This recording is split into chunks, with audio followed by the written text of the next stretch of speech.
കൂട്ടുകാർക്ക് നല്ലൊരു ദിവസം ആശംസിച്ചുകൊണ്ട് മാമ്പഴത്തിന്റെ പുതിയ വീഡിയോയിലേക്ക് സ്വാഗതം. നമുക്ക് നേരെ ഗൗതമിന്റെ അളകനന്ദയുടെ ഇന്നത്തെ നല്ലൊരു വിശേഷം കണ്ടാലോ? അങ്ങനെ ഇന്നത്തെ വിശേഷത്തിൽ കാണിക്കുന്നേ ഗൗതമിന്റെ നന്ദിയുടെ മുറിയുടെ മുന്നിൽ വന്നു നിന്ന് പിങ്കി ആകെപ്പാടം ഞെട്ടിത്തെറിച്ച് പോവാണ്. കാരണം പിങ്കി ഒരിക്കലും കാണാൻ പ്രതീക്ഷിച്ചിരുന്ന കാഴ്ചയല്ലായിരുന്നു അവിടെ കണ്ടത്. നന്ദയുടെ തലമുടിയെ ചൂടിയിരുന്ന ആ പൂവ് മണത്തു നോക്കുന്ന ഗൗതത്തിനെയായിരുന്നു. പെട്ടെന്ന് പിങ്കി ചോദിച്ചു, അല്ല ഗൗതം, നിങ്ങൾ എന്താ കാണിക്കണേ? നിനക്കെന്താ പരിസരബോധം ഒന്നുമില്ലെന്ന് ചോദിക്കണം. അപ്പൊ അർജുന ഒരു ഞെട്ടലോട് കൂടിയാണ് പിങ്കിയെ നോക്കുന്നത്. നീ എന്താ പിങ്കി പറഞ്ഞേന്ന് ചോദിക്കാം. അല്ല, ഇവർക്കെന്നാ സാമാന്യ ബോധമില്ലേ? ഈ കഥയൊക്കെ ഒന്ന് അടച്ചിട്ട് ചെയ്തുകൂടെ? ഓഹോ, ഇതിന് ഇപ്പൊ ഇവിടെ എന്താ സംഭവിച്ചതെന്ന് ചോദിച്ചോണ്ട് ഗൗതം അങ്ങോട്ട് വരുവാണ്. അതിന് ഞങ്ങൾ ഇവിടെ ഒന്നും ചെയ്തില്ല പിങ്കി, പിന്നെ നീ എന്തിനാ എത്ര രോഷാകുലയാകുന്നേന്ന് ചോദിക്കുക. അല്ല, അത് പിന്നെ ഞാന് ഈ സമയം അർജുന് ദേഷ്യം വന്നു. അർജുൻ പറഞ്ഞു, അത് പിങ്കി, ഇതെന്ന് പറഞ്ഞു ഇത് നിന്റെ കാര്യമല്ല, ഇത് ഗൗതമേണ്ട നന്ദയുടെ കാര്യമാണ്, നീ അതിൻ്റെ അകത്ത് ഇടപെടേണ്ട കാര്യമില്ല എന്ന് പറയാം. പിങ്കിയുടെ മുഖത്തടിയേറ്റല്ലേ പോയി. പിന്നീട് അർജുൻ പറഞ്ഞു, that is none of your business എന്ന് പറയണോ. പിങ്കി ഒരു നിമിഷം ഇങ്ങനെ ഞെട്ടിത്തെറിച്ച് വയ്ക്കുകയാണ്. അതൊരിക്കലും പ്രതീക്ഷിച്ച കാര്യമല്ല. പിന്നീട് ഇത് കേട്ടപ്പോൾ നന്ദ പറഞ്ഞു, അതെ ഞാൻ അങ്ങോട്ട് പോവാ ഗൗതം സാർ എന്ന് പറയണം. ഇന്ന് ശരിയെന്ന് പറയണം. നന്ദ അങ്ങോട്ട് പോവാണ്. ഈ സമയത്ത് ഗൗതം പറഞ്ഞു, അല്ല ഒരു കാര്യം കൂടെ അർജുൻ പറയണമെന്ന് പറയാണ്. അതെ, എൻ്റെ നന്ദയുടെ കാര്യത്തില് പിങ്കിയോട് ഇടപെടാന്ന്. ഇത് കേട്ട് കഴിഞ്ഞപ്പോൾ പിങ്കിക്ക് മുഖത്തടിയേറ്റ വരെ പോയി. പിങ്കി ഒരിക്കലും പ്രതീക്ഷിച്ച കാര്യമില്ല. പിങ്കി അങ്ങോട്ട് ദേഷ്യപ്പെട്ട് അങ്ങോട്ട് പോവാണ്. ഈ സമയം അർജുൻ പറഞ്ഞു, സോറി കേട്ടോ ഗൗതമേട്ടാ, അതൊന്നും കുഴപ്പമില്ലടാന്ന് പറയാണ്. പിന്നീട് അർജുൻ ഒരു കൊടുങ്കാറ്റ് പോലെയാണ് പിങ്കിയുടെ മുറിയിലേക്ക് അങ്ങോട്ട് ചെല്ലുന്നത്. അപ്പൊ ചെന്നപ്പോ പിങ്കിന് ആകെപ്പാടെ തകർന്ന മനസ്സോടെ ഇങ്ങനെ നിൽക്കുകയാണ്. ചെന്നിട്ട് ചോദിച്ചു, നിനക്കിത് എന്തിന്റെ സൂക്കടാ പിങ്കിന്ന് ചോദിക്കണം. എന്താ അല്ല, നിനക്കൊരു സാമാന്യ ബോധമില്ലേ? നിനക്ക് എന്താ പറയണ്ടേ? അങ്ങനെയൊന്നും അറിയില്ല എന്ന് ചോദിക്കുക. അതിനിപ്പം ഞാൻ എന്ത് തെറ്റിയെന്നാ പറയണേ? അല്ല, അവരുടെ മുറിയുടെ മുന്നിൽ പോയി നിനക്ക് ഇതൊക്കെ പറയേണ്ട ആവശ്യമുണ്ടോ? നീ എന്തിനാ ഇങ്ങനെ അവരുടെ ജീവിതത്തിലേക്ക് കടന്നു കയറാൻ നോക്കുന്നേ? നിനക്ക് എന്തിന്റെ ആവശ്യമുണ്ടോ എന്ന് ചോദിക്കുക. അതിന് ഞാൻ തെറ്റൊന്നും ചെയ്തിട്ടില്ല. ഓഹോ, ഒരു തെറ്റും ചെയ്തിട്ടില്ലേ? അല്ല നീ അല്ലേന്ന് ചോദിക്കണം. അല്ല, ഞാൻ വേറൊന്നും ഉദ്ദേശിച്ചല്ല, അവരെന്റെ ഫ്രണ്ടിനെ പോലെ കണ്ടിട്ടാ അവരോട് ഈ കാര്യങ്ങളൊക്കെ പറഞ്ഞു കൊടുത്തേ. അല്ല, അവർ ചെയ്ത തെറ്റായിട്ടുള്ള കാര്യമല്ലേ? മുറി തുറന്നിട്ടാണ് ഇങ്ങനെയുള്ള കാര്യങ്ങൾ ചെയ്യുന്നത്. അതിന് അവരെ എന്ത് തെറ്റിയെന്നാ പറഞ്ഞവിടെ. പിന്നെ അവര് നിന്റെ കൂട്ടുകാരൊന്നുമല്ല. ഗൗതമേട്ടൻ എന്റെ ഏട്ടനാണ്, നന്ദയടുത്ത് എന്റെ ഏട്ടത്തിയാണ്. ഗൗതമേട്ടൻ നീ ചേട്ടന്റെ സ്ഥാനത്ത് കാണണമെന്ന് പറയാ. ഇത് കേട്ടതും പിങ്കിയിലൊരു ഞെട്ടലുണ്ടാവും.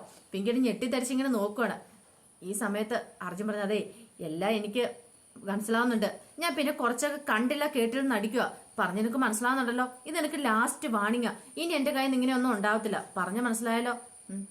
ഇത് കേട്ട് കഴിഞ്ഞപ്പോഴത്തേനും പിങ്കി ദേഷ്യപ്പെട്ട് അങ്ങോട്ട് പോകാൻ തുടങ്ങുമ്പോഴത്തേനും അർജുൻ അങ്ങോട്ട് ചെന്നിട്ട് ആ കാരണം തീർത്തൊന്ന് പൊട്ടിക്കുന്നതിന് വരെ ആ കയ്യിലേക്ക് അങ്ങോട്ട് കയറി അങ്ങ് പിടിച്ചങ്ങോട്ട് ബലമായിട്ട് അങ്ങോട്ട് പിടിക്കുകയാണ്. പിങ്കിക്ക് നന്നായിട്ട് വേദന എടുക്കുന്നുണ്ട്. പട്ടാളക്കാരനല്ലേ, നല്ല ഉരുക്ക് കൈയായിരിക്കും. പിങ്കി അർജുൻ എനിക്ക് വേദനിക്കുന്നു പറയണം. പക്ഷെ അർജുൻ വിട്ടില്ല. അർജുന്റെ മുഖം ഇങ്ങനെ ഭയങ്കരമായിട്ട് ദേഷ്യത്തിൽ നിൽക്കുകയാണ്. അർജുൻ, എനിക്ക് വേദനിക്കുന്നു, വല്ലാതെ വേദനിക്കുന്നു, എന്റെ കൈ ഒടിഞ്ഞു നുറുങ്ങുന്ന പോലെ തോന്നുന്നു പറയണം. പക്ഷെ എന്നിട്ടും അർജുൻ വിട്ടില്ല. അതെ, ഒരു കാര്യം ഞാൻ പറഞ്ഞേക്കാം, ഇനി മേലാല അവരുടെ കാര്യത്തിൽ ഇടപെടാൻ പോണ്ട. നീ എന്തിനാ അവരുടെ ജീവിതത്തിലേക്ക് ഒളിഞ്ഞു നോക്കുന്നേ? നീ എന്റെ മനസ്സിലേക്ക് നോക്ക്. എന്റെ മനസ്സിൽ എന്താന്ന് കണ്ടുപിടിക്കാൻ നോക്ക്. അല്ലാതെ അവരുടെ ജീവിതം എന്തായി തീരുന്നു നോക്കാനല്ല. നീ എന്റെ ഭാര്യയാണ്, അപ്പൊ എന്റെ കാര്യങ്ങളാ നോക്കുന്നേ. എപ്പോ നോക്കിയാലും അവൾക്ക് ഇത് മാത്രമേ ഉള്ളൂ, ഒരു ഗൗതമേട്ടനും തന്റെ, അല്ലാതെ സ്വന്തം ജീവിതം ജീവിച്ചു തീർക്കാനല്ല അവള് നോക്കുന്നത് എന്നും പറഞ്ഞുകൊണ്ട് അർജുൻ വായി വന്നെല്ലാം വിളിച്ചു പറയണം. ഈ സമയം പിങ്കി ഇങ്ങനെ കൈ കുടഞ്ഞോണ്ടിരിക്കുക. അർജുൻ പ്ലീസ് എന്റെ കയ്യിൽ നിന്ന് വിടാൻ പറയണം. കാരണം പിങ്കിയുടെ ചെകിട് നിൽക്കുന്ന ആളിനാൻ കൊടുക്കുന്നതിന് പകരം അത് ചെയ്യാൻ കഴിയില്ലാഞ്ഞിട്ട്, കാരണം അത് ചെയ്യുന്നത് ശരിയല്ലല്ലോ എന്ന് കരുതി മാത്രമാണ് അർജുൻ അങ്ങനെ ചെയ്തത്. കൈ കൊണ്ട് ബലമായിട്ട് പിടിച്ച് അവസാനം പിങ്കിക്ക് കണ്ണ് നിറഞ്ഞു വന്നു. കാരണം അത്രയ്ക്ക് നല്ല വേദന എടുക്കുന്നുണ്ട്. അർജുൻ പ്ലീസ് എന്നെ വിടാൻ പറയണം. അങ്ങനെ അവസാനം അർജുൻ ആ കയ്യെന്നുള്ള പിടി അങ്ങോട്ട് വിടുവാണ്. പെട്ടെന്ന് പിങ്കി, നിനക്ക് എന്നാ അർജുൻ സമനില തെറ്റി, നിനക്ക് ഭ്രാന്ത് പിടിച്ചോന്ന് ചോദിക്കണം. ഒരു നിമിഷം അർജുൻ ഒന്നും മിണ്ടിയില്ല. പിന്നീട് അതെ പിങ്കി, ചില സമയത്ത് എനിക്കിങ്ങനെ ഭ്രാന്ത് പിടിക്കും അറിയാവോ. പിന്നീട് അർജുൻ അങ്ങ് സങ്കടം വന്നു. കാരണം ഞാൻ ഇങ്ങനെ ചെയ്യണമെന്ന് വിചാരിച്ചല്ല, പക്ഷെ ചെയ്തു പോയതാ. എന്തുകൊണ്ടാണെന്നറിയാവോ? നിന്റെ സ്വഭാവം കണ്ടിട്ട്. ഞാൻ എത്രയാന്ന് വെച്ചാ പിങ്കി സഹിക്കുന്നേ. കുറെ കാലമായില്ലേ, ഞാൻ ഈ ഒരു വർഷക്കാലമായില്ലേ, ഇനി കൂടെ എനിക്ക് സഹിക്കാൻ പറ്റില്ല. എല്ലാ പുരുഷന്മാരെ പോലെയുള്ള വികാരങ്ങളും വിചാരങ്ങളും ഒക്കെ എനിക്കും ഉണ്ട്. പക്ഷെ ഞാൻ ചില കാര്യങ്ങളൊക്കെ നിന്റെ സ്വഭാവത്തിൽ കണ്ടില്ലെന്ന് കേട്ടില്ലെന്ന് അടിച്ചാനും കൂടി പോകുന്ന. പക്ഷെ അതിന് നീ പരീക്ഷിക്കാൻ നടക്കരുത് പിങ്കി. അതെനിക്കൊന്നും ഇഷ്ടപ്പെടുന്ന കാര്യമല്ല എന്ന് പറയാം. പെട്ടെന്ന് പിങ്കിയുടെ മുഖം അങ്ങോട്ട് മാറി. അർജുന്റെ കണ്ണിങ്ങനെ നിറഞ്ഞു വന്നു. പാവം നമുക്ക് ഭയങ്കരമായിട്ട് സങ്കടം വരും അത് കണ്ടിട്ടുണ്ടെങ്കിൽ. അർജുന്റെ കണ്ണ് നിറഞ്ഞു വന്നിട്ട് അർജുൻ പെട്ടെന്ന് അങ്ങോട്ട് പോവാണ്. കാരണം അർജുനെല്ലാം മനസ്സിലാവുന്നുണ്ട് പിങ്കി ഇപ്പോഴും ഗൗതമേന്റെ പുറയാന്നുള്ള കാര്യം. പക്ഷെങ്കിൽ അർജുൻ കൂടുതൽ തുറന്ന് അതിനെക്കുറിച്ചൊന്നും പറയുന്നില്ല. കാരണം അർജുൻ അങ്ങനെ പറയാൻ കൊള്ളത്തില്ലോ. പക്ഷെ പറയാതെയും പറഞ്ഞു നോക്കിയായിട്ട് അർജുൻ അത് പിങ്കിനെ മനസ്സിലാക്കാനായിട്ട് ശ്രമിക്കുന്നൊക്കെ ഉണ്ടായിരുന്നു. പക്ഷെ പിങ്കിക്ക് അത് മനസ്സിലാവണ്ടേ. പിന്നീട് പിങ്കി ആകെപ്പാടെ തകർന്ന് തരിപ്പണമായിപ്പോയി. ഒരിക്കലും പ്രതീക്ഷിച്ച കാര്യമല്ല ഇങ്ങനെയൊക്കെ പറയുന്നുള്ളേ. പിന്നീട് കാണിക്കുന്നത് അരുന്ധതി അവിടെ ഇരിക്കുകയാണ് സെറ്റിയല്ല. ഈ സമയത്ത് മോഹിനിയുണ്ട്, പവിത്രയുണ്ട്. പിങ്കി ആണെങ്കിലോ ഒരു തക്കാളിക്കൊക്കെ കട്ട് ചെയ്തോണ്ട്, കറിക്കുള്ള തക്കാളിക്കൊക്കെ കട്ട് ചെയ്തോണ്ട് അവിടെ ഇരിക്കണേ. പെട്ടെന്ന് അരുന്ധതിയുടെ മുഖത്തേക്ക് നോക്കിയിട്ട് ചോദിച്ചു, അല്ല വല്യമ്മ എന്താ ഭയങ്കര ആലോചനയാണല്ലോ, എന്ത് പറ്റിയെന്ന് ചോദിക്കണം. അരുന്ധതി പറഞ്ഞു, ആലോചിക്കാതിരിക്കാൻ പറ്റില്ലല്ലോ, ഞാൻ ഈ വീട്ടിലെ കാർന്നൂത്തി ആയി പോയില്ലേന്ന് പറയണം. ഓ അല്ല ആരെക്കുറിച്ച് ആലോചിച്ചിരിക്കുന്നത്? ഞാൻ നന്ദനെ കുറിച്ചും ഗൗതനെ കുറിച്ചാന്ന് പറഞ്ഞു. ഓ അവരെ കുറിച്ചല്ല ആലോചിച്ചോണ്ടിരിക്കുന്നത്. പെട്ടെന്ന് പിങ്കിയുടെ മനസ്സിലേക്ക് ആ കുതന്ത്രം വരുവാണ്. പിങ്കി പറഞ്ഞു, അല്ല ഇന്നാളെ വല്യമ്മ പറഞ്ഞില്ലായിരുന്നു നന്ദ ഇങ്ങോട്ട് രണ്ടാമത് കയറി വന്നു കഴിയുമ്പോ അവൾക്കൊരു ശിക്ഷ കൊടുക്കും എന്നുള്ള കാര്യം. അതെങ്ങനെയാ, അതെന്ത് ശിക്ഷ വല്യമ്മ കൊടുക്കണേന്ന് ചോദിക്കുവാണ്. ഈ സമയം മോഹിനോ ശരിയാ, അവൾ ഇങ്ങോട്ട് കയറി വന്ന സമയത്ത് പറഞ്ഞിട്ടുണ്ടായിരുന്നു ശിക്ഷ കൊടുക്കുന്ന കാര്യം. ഞാനും അതിനെപ്പറ്റി ആലോചിച്ചായിരുന്നു. അല്ലെങ്കിലും അവൾക്ക് തക്കതായ ഒരു ശിക്ഷ കൊടുക്കണമെന്ന് പറയാം. ഈ സമയം അരുന്ധതി ശരിയാ, ഒരു ശിക്ഷ കൊടുക്കണമെന്ന് പറയാം. അന്ന് ഞാൻ പറഞ്ഞിട്ടുണ്ടായിരുന്നു ഗൗതം അവളെ കൂട്ടിക്കൊണ്ട് വന്നപ്പം അവൾക്കൊരു ശിക്ഷ കൊടുക്കണം എന്നുള്ള കാര്യം. അത് ഞാൻ മറന്നുപോയിട്ടൊന്നുമില്ല, ഞാനത് കൊടുക്കൂന്ന് പറയാം. ഈ സമയം മോഹിനി പറഞ്ഞു, പിന്നെന്താ നീട്ടിക്കൊണ്ട് പോണ്ടേ, ഇപ്പൊ തന്നെ കൈയോടെ ശിക്ഷ അങ്ങോട്ട് കൊടുത്തേക്കാൻ പറയാണ്. ഇനിയിപ്പോ കുഴപ്പമില്ല, നന്ദയ്ക്ക് ഇനിയിപ്പം പഠിത്തമൊക്കെ തീർന്നല്ലോ, ക്ലാസ്സും തീർന്നു, ഇനിയിപ്പോ നന്ദ വീട്ടിലിരിക്കുമല്ലേ, അതുകൊണ്ട് ഇനിയിപ്പോ ആ ശിക്ഷ അങ്ങ് കൊടുത്തേക്കാൻ പറയണം. അപ്പൊ കഥയിലല്ലേ എല്ലാരും ചോദിക്കുന്നുണ്ടായിരുന്നു മെസ്സേജ് ഇട്ട്, ഒരു വർഷക്കാലമാണ് MBBS പഠിക്കണമെന്നൊക്കെ. അതപ്പോ കഥയായതുകൊണ്ട് ചിലപ്പം ഒരു പക്ഷെ അവർ പെട്ടെന്ന് തീർക്കാൻ വേണ്ടിയിട്ട് അങ്ങനെ പറയണമെന്ന് പറയാൻ പറ്റില്ല. നന്ദയുടെ പഠനമൊക്കെ എന്താളും കഴിഞ്ഞു, ഈ ഒരു വർഷം കൊണ്ട് നമ്മുടെ പഠനം കഴിഞ്ഞെന്നാണ് നമ്മളോട് പറയണത് കേട്ടോ. അങ്ങനെ ഇങ്ങനെ സംസാരിച്ചുകൊണ്ടിരിക്കുന്ന സമയത്താണ് ലക്ഷ്മി അങ്ങോട്ട് വരുന്നത്. ലക്ഷ്മിനെ കണ്ടതും മോഹിനി, അതെ നന്ദയ്ക്കും ഗോത്തിന് ശിക്ഷ കൊടുക്കാൻ പോവാന്ന് പറയണേ. ശിക്ഷയോ, എന്ത് ശിക്ഷ? അതെ പറഞ്ഞിട്ടുണ്ടായിരുന്നല്ലോ കഴിഞ്ഞ പ്രാവശ്യം തന്നെ നന്ദ വീട് വിട്ട് ഇറങ്ങിപ്പോയി കഴിഞ്ഞ സമയത്ത് ഗൗതം പോയി കൂട്ടിക്കൊണ്ട് വന്നില്ലേ, അന്ന് അരുതേടത്തി പറഞ്ഞ കാര്യമല്ലേ ശിക്ഷ കൊടുക്കുന്നുള്ള കാര്യം, അതിന് വേണ്ടിട്ടാന്ന് പറയണം.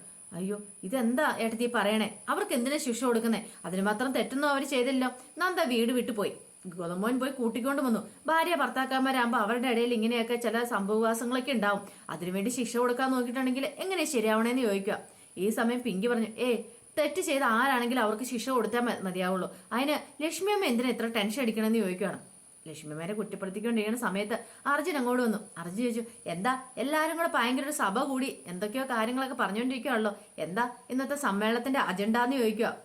ഈ സമയത്ത് പവിത്ര പറഞ്ഞു, അതെന്താണെന്നറിയാവോ, നന്ദടത്തേക്ക് ശിക്ഷ കൊടുക്കുന്ന കാര്യം എന്ന് പറയണ. ശിക്ഷ കൊടുക്കാൻ എന്ത് ശിക്ഷ? അല്ല കഴിഞ്ഞ ദിവസം കൂട്ടിക്കൊണ്ട് വന്നപ്പോ വല്യമ്മ പറഞ്ഞായിരുന്നല്ലോ ഒരു ശിക്ഷ കൊടുക്കുന്ന കാര്യം, അതിനാ. ഓഹോ അങ്ങനെ. അതെ ഭാര്യ ഭർത്താക്കന്മാരാകുമ്പോ അവരുടെ ഇടയ്ക്ക് പല പ്രശ്നങ്ങളും കാണും വല്യമ്മേ, അതിനിടയ്ക്ക് നമ്മൾ എന്തിനാ ശിക്ഷയായിട്ട് പോകുന്നേ. ഈ സമയം ലക്ഷ്മി പറഞ്ഞു, അങ്ങനെ പറഞ്ഞു കൊടുക്കുക അർജുമാനെന്ന് പറയണം. അങ്ങനെ ശിക്ഷ കൊടുക്കാനാണെങ്കിൽ ഈ കഴിഞ്ഞ ഒരു വർഷക്കാലമായിട്ട് എനിക്കും പിങ്കിക്കും എന്ത് ശിക്ഷയാ തരുന്നതെന്ന് ചോദിക്കണം വല്യമ്മ. ഇത് കേട്ടത് അരുന്തിന്റെ മുഖം അങ്ങോട്ട് വല്ലാതെ അങ്ങോട്ട് മാറിപ്പോയി. അരുന്തി പറഞ്ഞു, ഇനിയിപ്പം നിങ്ങൾ അതിനെക്കുറിച്ചൊന്നും പറയണ്ട, ഞാനൊരു കാര്യം തീരുമാനിച്ചാ ഇന്ത്യവരത്തിലെ കാർന്നോത്തിയാ ഞാൻ, അതുകൊണ്ട് ഞാൻ പറയാം ലക്ഷ്മി പോയി അവരെ കൂട്ടിക്കൊണ്ട് വരാൻ പറയണം. ഗോതനെ നന്ദേ പെട്ടെന്ന് ലക്ഷ്മി പറഞ്ഞു, അത് വേണോ ഏട്ടത്തി, അതിന്റെ ആവശ്യമൊന്നും ഇല്ലാന്ന് പറയണം. നിന്നോട് പറയുന്ന കാര്യം പറഞ്ഞിട്ട് നീ അനുസരിച്ചാൽ മതി, കൂടുതൽ ചോദ്യം പറച്ചില്ല ഇങ്ങോട്ടൊന്നും വേണ്ട, പോയി കൂട്ടിക്കൊണ്ട് വരാൻ പറഞ്ഞാൽ കൂട്ടിക്കൊണ്ട് വന്നാൽ മതി എന്ന് പറയണം. അപ്പൊ പവിത്ര പറഞ്ഞു, ഞാൻ പോയി കൂട്ടിക്കൊണ്ട് വരാം, നിന്നോടല്ല ഞാൻ പറഞ്ഞു ലക്ഷ്മിയോടാ, ലക്ഷ്മി പോയി കൂട്ടിക്കൊണ്ട് വരട്ടെ എന്ന് പറയണം.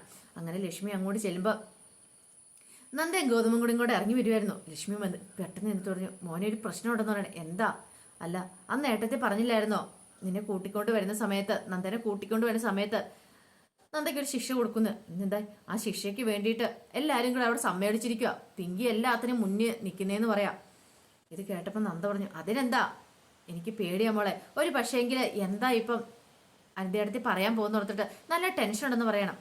അമ്മ എന്തിനാ ടെൻഷൻ അടിക്കണേ, വാന്നും പറഞ്ഞിട്ട് ഇങ്ങോട്ട് കൂട്ടിക്കൊണ്ട് വരുവാണ്. നന്ദേനെയും ഗൗതത്തിനെയും കണ്ടു കഴിഞ്ഞപ്പോൾ തന്നെ പിങ്കിയുടെ മനസ്സിൽ വല്ലാത്തൊരു സന്തോഷമായി. നന്ദനെ കണ്ടു കഴിഞ്ഞപ്പോൾ ഇങ്ങനെ രൂക്ഷമായിട്ട് നോക്കുകയാണ്. അധികം വൈകാതെ തന്നെ വല്യമ്മ നല്ല കനത്ത ശിക്ഷ തന്നെ കൊടുത്തിരിക്കും, അവൾക്ക് അങ്ങനെ തന്നെ വേണം. ഈ വീട്ടിൽ നിന്ന് മിക്കവാറും അവളെ ഇറക്കി വിടുമായിരിക്കും. ആ സന്തോഷത്തോടുകൂടി ഇങ്ങനെ നിൽക്കുകയാണ്. പിന്നീട് ഗൗതം ഒന്നും അറിയത്തില്ലാതെ മറ്റൊന്ന് ചോദിച്ചിട്ട്, എന്താ വല്യമ്മ എന്നെ വിളിപ്പിച്ച് എന്താന്ന് ചോദിക്കണം. അതൊരു കാര്യമുണ്ടെന്ന് പറയാം. കാര്യം എന്താണെന്നും പറ.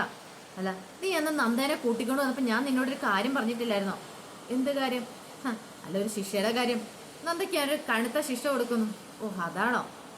അപ്പൊ അതിനു വേണ്ടി ഞാൻ ഇങ്ങോട്ട് വിളിച്ചാന്ന് പറയണേ. ഇത് കേട്ട് കഴിഞ്ഞപ്പോഴത്തേനും പവിത്രയ്ക്കും മോഹിനിക്കും എല്ലാവർക്കും ഭയങ്കര സന്തോഷമായി ശിക്ഷ എന്ന് പറഞ്ഞു കേട്ടപ്പോൾ തന്നെ. ഈ സമയം ഗൗതം പറഞ്ഞു അതിൻ്റെയൊക്കെ കാര്യം ഉണ്ടോ വല്യമ്മയെന്നാണ്. അതേ കാര്യമുണ്ട്. ആ ശിക്ഷ അനുഭവിക്കാൻ മാത്രം എനിക്ക് കൂടെ നിൽക്കാൻ പറ്റുള്ളൂ എന്ന് പറയാം. ഇത് കേട്ടതും ഗൗതം ഒരു നിമിഷം ഒന്ന് ഞെട്ടിത്തിരിച്ചു. ശിക്ഷ അനുഭവിച്ചാൽ അതെ, അങ്ങനെയാണെങ്കിൽ മാത്രം നിങ്ങൾ രണ്ടുപേരും ഇവിടെ നിന്നാൽ മതി, അല്ലെ നിങ്ങളിവിടെ നിൽക്കണ്ടെന്ന് പറയണേ. ഇത് കേട്ടൻ ഗൗതം പറഞ്ഞു ആദ്യം ശിക്ഷ എന്താന്ന് കേൾക്കട്ടെ, അതിനുശേഷം ഞങ്ങളിവിടെ നിൽക്കണോ വേണ്ടോ തീരുമാനിക്കാമെന്ന് പറയണം ഞാനും നന്ദേ. അതൊരിക്കലും പിങ്കി പ്രതീക്ഷിച്ച കാര്യമല്ലായിരുന്നു. പിന്നീട് അരുന്ധതി പറഞ്ഞു ഞാൻ തരാൻ പോകുന്ന ശിക്ഷ എന്താണെന്നറിയാവോ? നിങ്ങൾ രണ്ടും എല്ലാ അർത്ഥത്തിലും ഭാര്യ ഭർത്താക്കന്മാരായിട്ട് ഒന്നിച്ച് ജീവിക്കണം. ഒന്നാമത്തെ ശിക്ഷ എൻ്റെ അതാന്ന് പറയണം. ഇത് കേട്ടത് നന്ദയും ഗൗതം അത്ഭുതത്തോടു കൂടി നോക്കണം. ഭയങ്കര സന്തോഷമായി രണ്ടുപേർക്കും, ലക്ഷ്മിയമ്മയ്ക്കും എല്ലാവർക്കും. പക്ഷെ കടന്നാലെ കുത്തിയ പോലെ ആയിപ്പോയി പിങ്കിയുടെ മോഹിനിയുടെ ഒക്കെ മുഖം എന്ന് പറഞ്ഞിട്ടുണ്ടെങ്കിൽ. പിങ്കി ഒരിക്കലും പ്രതീക്ഷ കാര്യമില്ല. അർജുന് ഭയങ്കര സന്തോഷമായി. അർജുൻ പറഞ്ഞു ഈ ശിക്ഷ കൊള്ളാം, ഇത് സൂപ്പറായിട്ടുണ്ടെന്ന് പറയാണ്. ഇപ്പോഴെനിക്ക് സന്തോഷമായെന്ന് പറയണം. പിങ്കിക്കാണെങ്കിൽ ചങ്ക് പൊട്ടിപ്പോകുന്ന പോലെ ഒരു വിഷമമാണ് വരുന്നത്. പിന്നീട് പറഞ്ഞു എൻ്റെ രണ്ടാമത്തെ ശിക്ഷ എന്ന് പറഞ്ഞിട്ടുണ്ടെങ്കിൽ അധികം വൈകാതെ തന്നെ നന്ദ പ്രഗ്നൻ്റ് ആണ്. ഇവിടെ ഗൗതമൻ്റെ ഒരു കുഞ്ഞ് കിടന്ന് ഓടിക്കളിക്കണമെന്ന് പറയാം. അതുകൂടെ കേട്ടപ്പോഴത്തേക്കും പിങ്കിക്ക് തല ഇറങ്ങുന്ന പോലെ തോന്നി. പെട്ടെന്ന് അർജുൻ പറഞ്ഞു ഇതൊന്നുകൂടെ പൊളിയായിട്ടുണ്ട്, ഒന്ന് ഓർത്ത് നോക്കിയേ. ഗൗതമേൻ്റെ നന്ദയുടെ ഒരു കുഞ്ഞ് എത്ര സ്വപ്നമെന്നറിയാം. എൻ്റെ ജീവിതത്തിലെ ഏറ്റവും വലിയൊരു സ്വപ്നമാണെന്ന് പറയാതെ. എങ്ങനെയുണ്ട് എൻ്റെ ശിക്ഷ എന്ന് ചോദിക്കണം. ഗൗതം പറഞ്ഞു സൂപ്പറായിട്ടുണ്ട്. ലക്ഷ്മി പറഞ്ഞു എന്നാലും അഴുതേടത്തി ഇത്ര നല്ല കാര്യം ചെയ്ത് ഞാൻ അറിയില്ലായിരുന്നു. എനിക്ക് ഞാൻ എത്രമാത്രം വഴിപാടുകളും നേർച്ചകളും ഒക്കെ നടന്നിട്ടുണ്ടെന്ന് അറിയാവോ ഇങ്ങനെ ഒരു കാര്യത്തിന് വേണ്ടിയിട്ട്. ഈ സമയം അടുത്ത് പറഞ്ഞു അത് മാത്രമല്ല ഇന്ന് വൈകുന്നേരം നവദമ്പതികളെ പോലെ തന്നെ ഇവരെ മണിയറയിലേക്ക് കൂട്ടിക്കൊണ്ട് പോകണം. അങ്ങനെ ഇവരുടെ മധുവിധ ആഘോഷങ്ങളൊക്കെ നടക്കണമെന്ന് പറയാം. അതിന് വേണ്ടുന്ന കാര്യങ്ങളൊക്കെ നടത്തണം. എല്ലാ വീടൊക്കെ അലങ്കരിച്ച് നല്ല സെറ്റാക്കണം. ഇവിടെ മണിയറയൊക്കെ ഒരുക്കണമെന്ന് പറയാം. പിങ്കിയോട് പറഞ്ഞ് എല്ലാത്തിനും നേതൃത്വം വഹിക്കണമെന്നും കൂടെ പറയാം. തകർന്ന് തരിപ്പണമായി പോയില്ലേ പിങ്കി സ്വപ്നത്തിൽ പ്രതീക്ഷിച്ച കാര്യമല്ലല്ലോ അത്. പിന്നീട് അതിന് അങ്ങോട്ട് പോയി കഴിഞ്ഞപ്പോഴത്തേനും ഗൗതം നന്ദയും കൂടെ മുറിയിലേക്ക് പോവാ. പിന്നീട് എന്ത് ചെയ്യണമെന്ന് അറിയത്തില്ലാതെ പിങ്കി ഇങ്ങനെ തകർന്ന മനസ്സോടുകൂടി മുറിയിൽ ഇങ്ങനെ വന്ന് നിൽക്കുകയാണ്. പിങ്കിക്ക് ആ പടം സമനില തെറ്റുന്ന പോലെ തോന്നി. ഈ സമയത്ത് അർജുൻ അങ്ങോട്ട് കയറി വന്നു. അർജുൻ വന്നിട്ട് പറഞ്ഞു താങ്ക്സ് പിങ്കി എന്ന് പറയണം. താങ്ക്സ് എന്തിന്? അല്ല അവർ തമ്മിൽ ഒന്നിക്കാനുള്ള കാരണം നീയല്ലേ, അപ്പൊ അതുകൊണ്ട് നിന്നോട് താങ്ക്സ് പറഞ്ഞാന്ന് പറയണം.